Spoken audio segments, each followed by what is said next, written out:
bonjour, and welcome to Cooking a Revolution with me, your host, Maximilian Robespierre. Today, we are going to be revolting against the tyrannical King Louis XVI. Every good revolution requires a healthy preparation of condiments that are eventually going to lead to victory. So start off by tearing down the Bastille. You want to make sure that every part of the whole is ground down into finely chopped pieces. Next, every good revolution requires an oath to rally behind. So in a hot pan, pour out the tennis court oath. This not only holds all the ingredients of the revolution together, it also separates this recipe from others throughout history. Then you want to carefully declare the rights of man by adding a few universal truths that cannot be undermined at any point by any leader. An example of a universal truth would be, men are born and remain free and equal in rights. Social distinctions may only be founded upon the general good.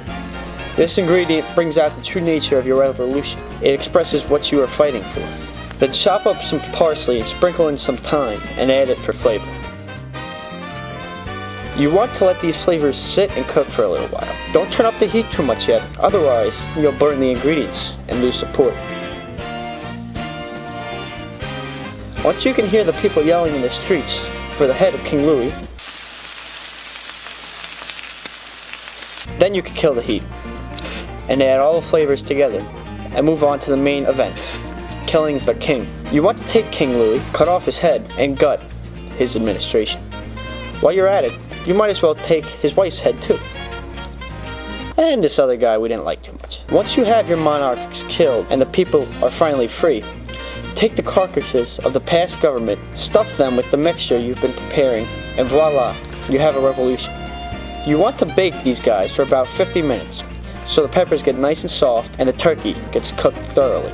But no French Revolution is complete without a reign of terror. About 40,000 people were killed during that time, so you want to add about 40 or so shots of the hottest sauce you can find.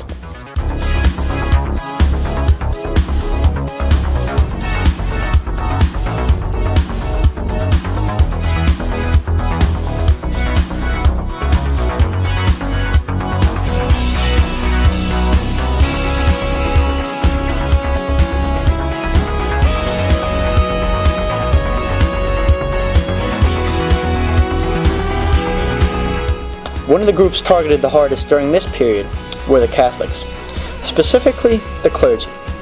They were a sign of the old power in France. There was an effort to confiscate all church property, including the civil constitution of the clergy, an oath which all clergymen were forced to take. It subjugated them to the government of France. Those who refused were killed. In fact, everyone who was opposed to the revolution was killed. This phase became so radical that I myself got guillotined? Wait, I get guillotined? Hey, what are you doing? I'm Robespierre!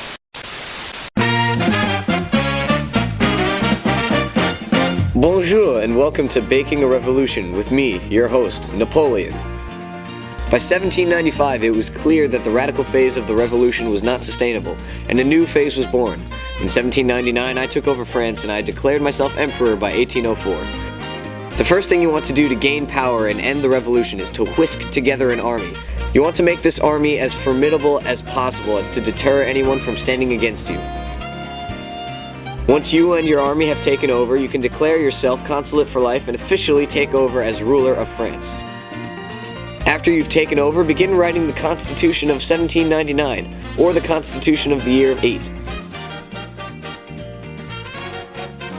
This is a move that both solidifies your position as ruler and gives France a much-needed set of laws to abide by permanently, until it fails and you have to make more laws later. Once your laws are set in place, the icing on the Napoleon is to declare yourself emperor, start a dynasty of rulers, and conquer most of Europe.